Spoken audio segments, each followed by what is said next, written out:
Assalamualaikum warahmatullahi wabarakatuh. Apa kabar sobat sekalian? Jumpa lagi di channel Rahmat ini. Kali ini kita akan membahas berita dan masih yang diperbincangkan, yaitu kelanjutan ya terkait dengan Anies Baswedan yang saat ini diklaim biang kerok polarisasi ya. Dan ini kesekian kali dan luckily ya secara santai dijawab dengan Anies, ini adalah kampanye gratis, terima kasih. Nah, itu adalah karakter Anies yang tidak bisa dipaksakan. Anies itu keras terhadap orang yang memusuhi Anies ataupun bertolak belakang dengan Anies ya. Setelah adanya black campaign ya dengan tuduhan bapak politik identitas ya, seperti biasa karakter Anies yang cool, calm dan confident ya, tidak begitu terlalu serius menanggapi, dan itu bagian dari hal yang biasa dalam jelang kontestasi yang begitu panas ini. Ini sesuai yang dilansir oleh suara.com. Langsung saja kita baca dan kita ulas. Suara.com, wacana pencapresan ex Gubernur DKI Jakarta Anies Baswedan menemui pro dan kontra. Pihak yang menantang menilai Anies memicu terjadinya polarisasi dan perpecahan, bahkan sampai dituding bapak politik identitas. Narasi yang berkembang menyebut Anies sebagai representasi kelompok anti pemerintah Presiden Joko Widodo, sementara Gubernur Jawa Tengah Ganjar Pranowo dinilai berdiri di sisi sebaliknya. Namun Anies sendiri ternyata tidak mengerti mengapa dirinya disebut sebagai penyebab terjadinya polarisasi. Anies menilai polarisasi adalah hal yang awam dijumpai di negara demokrasi, karena ada perbedaan pendapat yang tidak ditekan pihak sebaliknya. Jadi dalam politik ketika sampai ke tahap pemilihan ada dua pilihan, pasti ada dua polar. Terus kenapa jadi takut ada dua polar? Mau diganti siapapun juga akan terjadi begitu. Namanya juga dua pilihan, ucap Anies dikutip dari kanal YouTube Total Politik Selasa 3 Januari 2023. Bakal calon presiden 2024 yang telah dideklarasikan Partai Nasdem itu malah berterima kasih dengan banyaknya pihak yang menudingnya biang kerok perpecahan. Apa alasannya? Justru saya merasa ini adalah kampanye gratis, terima kasih. Nama saya disebut terus, seluruh Anies. Anies menekankan tidak ada yang perlu ditakutkan dari polarisasi, sebab polarisasi merupakan bentuk perbedaan pilihan biasa. Apalagi karena situasi ini hanya tergambar di dunia maya. Ada fasanya, ada polarisasi, bila dibiarkan terus akan menjadi friksi. Jadi dari friksi jadi konflik, kalau konflik berpecah jadi ada fase, jelas Anies. Di kampung-kampung memang ada berantem, enggak tuh yang berantem di virtual semua, di WA group, di sosmed, di masyarakat biasa-biasa saja, semua bekerja dengan kegiatannya. Nah, di mana pecahnya lanjutnya? Anies menyayangkan narasi setiap perbedaan pendapat akan menimbulkan polarisasi dan perpecahan. Terus kemudian dicarilah kambing hitam, imbu Anies, seolah menyindir orang-orang yang menudingnya mengakibatkan polarisasi. Menurut Anies, polarisasi sejatinya tidak perlu dikhawatirkan karena pasti terjadi di negara manapun, terutama menjelang pemilu. Yang penting siapapun yang terpilih, maka dia harus membawa kebijakan yang menyatukan, kebijakan yang membawa manfaat bagi semua, kebijakan yang tidak diskriminatif, kebijakan yang memberikan kesetaraan kesempatan kepada semuanya, sehingga efek dari pemilu itu adalah ditetapkan garis baru pemerintah, orang baru pemerintahan, bukan hukuman kepada yang memilih, ungkapnya. Pemerintah yang terpilih juga bertanggung jawab untuk menjaga supaya polarisasi yang terjadi tidak melampaui ambang batas hingga berbuntut perpecahan. Ya sobat sekalian ya, itu tanggapan dari Anies ya ketika diklaim sebagai biang kerok polarisasi.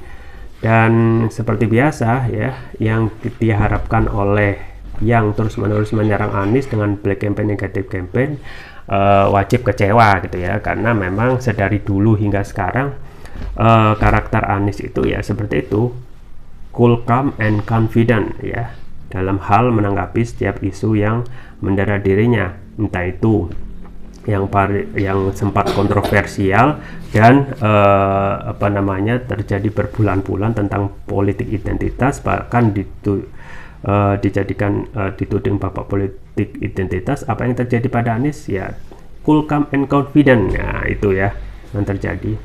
Jadi maka kalau target dari orang yang ingin menyerang Anies ya, bahwasanya Anies akan sewot, Anies akan lompat-lompat ataupun teriak-teriak ketika dituduh dengan tuduhan black campaign, maka yang menuduh itu siap-siap saja kecewa karena tidak akan ditanggapi ya.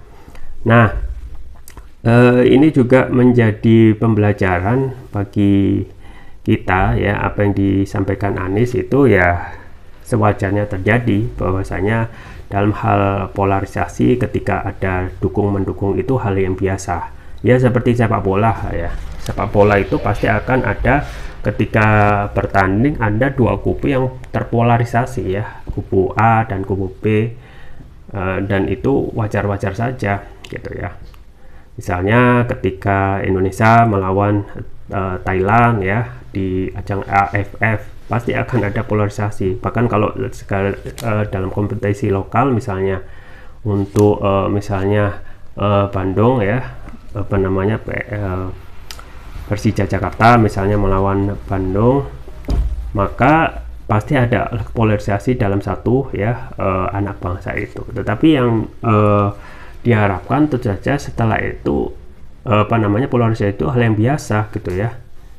Polarisasi itu biasa gitu ya, jangan dianggap sebagai hal yang akan bisa mengakibatkan perpecahan ya, sampai tindakan vandalisme ya, ekstremis, bakar-bakar dan lain sebagainya. Di negara maju ya, negara maju sangat menyadari dalam hal polarisasi itu ataupun pihak yang sekutu ya, misalnya dalam hal yang perbedaan itu hal biasa ya. Tapi setelah itu mereka sadar, setelah itu mereka ketika terpolarisasi itu hal biasa, dan setelah itu akan baik kembali dan mereka akan sadar kembali ya, bahwasanya mereka adalah satu kesatuan. Nah, misalnya negara maju ya seperti Jepang ya, Amerika ya, ketika menghadapi kontestasi pilpres misalnya, itu menjadi hal biasa dukung-mendukung antara calon A dan calon B, yang setiap calon itu ada pendukungnya, ada yang menyerang dalam tanda kutip yang sifatnya positif, dan itu menjadi hal biasa ya dalam hal menyerang ya, menyampaikan gagasan-gagasan kepada ya pasangan ya yang sedang berkontestasi. Nah, ini yang coba dibangun ya, yang seharusnya yang harus terjadi adalah kesadaran dalam hal polarisasi itu tidak perlu ditakutkan. Yang perlu adalah menumbuhkan kesadaran ya, yang perlu adalah tentu saja menumbuhkan kesadaran dalam hal polarisasi itu biasa ya. Dan polarisasi itu hanya terjadi sesaat ketika dalam hal kompetisi saja gitu ya. Dalam hal bola misalnya, kembali lagi ketika berkompetisi ya jadi dua kubu gitu, kubu A dan kubu B. Nah, setelah itu pasti setelah itu akan menjadi menyatu lagi. Nah, itu yang juga terjadi dalam politik, yang apalagi ini jelang kontestasi pilpres ya, ada calon A, calon B ya, dan pendukung-pendukungnya itu pasti akan melakukan dukungan ya terhadap calon yang didukung ya. Dan setelah itu ya tentu saja harus muncul kesadaran bahwasanya kontestasi itu polarisasi ataupun dukung-mendukung itu biasa. Nah, setelah pilpres ya memang diharapkan tidak terjadi yang namanya hal-hal yang tidak diinginkan, misalnya friksi ya, kemudian konflik ya, kemudian sampai pecah menjadi yang lebih parah lagi, yang ini sifatnya negatif tentu saja. Nah, setelah itu memang selanjutnya bagaimana ya, tentu saja setelah terpilih dalam kontestasi yang kita pilpres itu, harusnya yang terpilih harus bisa memberikan pemahaman bahwasanya itu merupakan satu kesatuan, dan setelah itu buyar itu polarisasi dan menyatu menjadi satu kesatuan. Nah, ini akan diacungi jempol bagi pemimpin yang selama ini ya tidak terjadi, dan polarisasi itu justru terjadi terus-menerus hingga saat ini. Ada cebong, kampret, ya seakan tidak selesai-selesai ya. Kemudian juga dari istana sendiri yang dalam tanda kutip memelihara buzzer, yang itu terus melakukan caci maki, hinaan. Nah itu seharusnya selesai.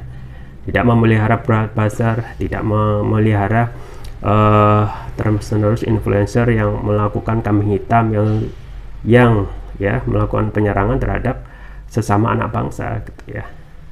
Jadi perlu memang adanya kesadaran, dan kesadaran itu tumbuh ketika ada yang menyadarkan pertama, dan juga yang kedua adanya kesadaran individu yang dibangun memang dari kebiasaan.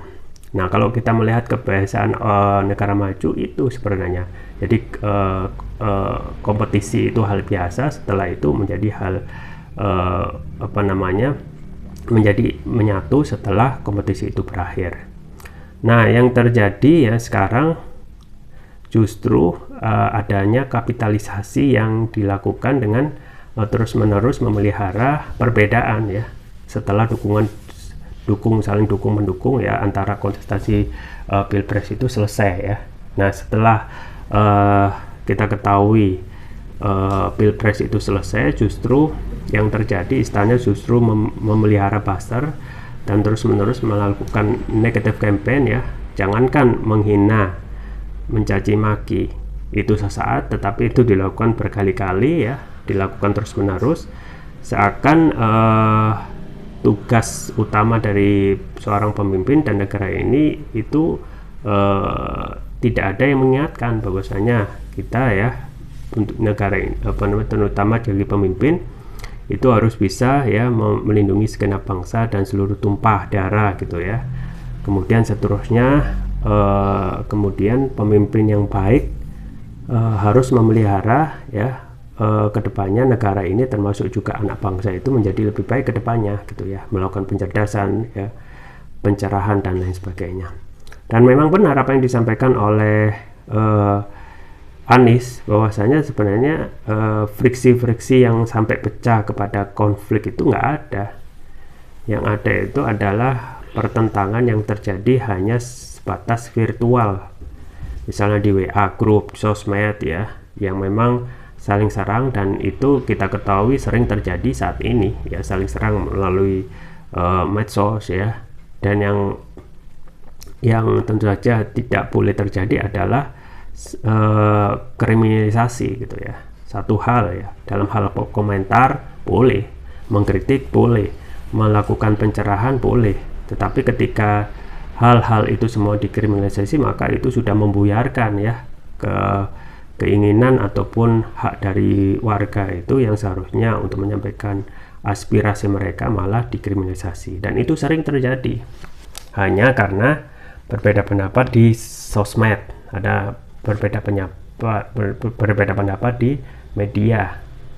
Nah ini kemudian dikapitalisasi, dan orang-orang yang di luar kekuasaan atau oposisi ya, itu sering terus-menerus dituduhkan ya melakukan berita bohong yang menimbulkan keonaran. Terus-menerus keonaran ini ditampakkan, padahal keonaran yang terjadi hanya di media, media sosial gitu ya, yang ini tidak pernah ada kamusnya dalam kamus hukum. Nah ini memang perlu ada kesadaran dari pemimpin agar pertama bahwasanya semua anak bangsa itu harus dilindungi ya, kemudian ya tidak boleh dikriminalisasi ya, tidak boleh dikriminalisasi, dan yang terakhir tentu saja bagaimana memberikan pencerahan ya kepada anak bangsa ya, dan tidak terus-menerus menciptakan perpecahan. Nah kalau kita tuduhkan kepada Anies biang kerok polarisasi, apa posisi Anies gitu ya? Selama saat ini ya Anies sudah ex gubernur ya, otomatis tidak mempunyai kekuasaan. Justru yang terus-menerus mempunyai kekuasaan lah yang saat ini ya cenderung ya memanfaatkan fasilitas untuk melakukan penyerangan terhadap oposisi, yang itu berefek ya, implikasi ya polarisasi masyarakat yang terjadi secara terang-terangan. Nah ini harusnya menjadi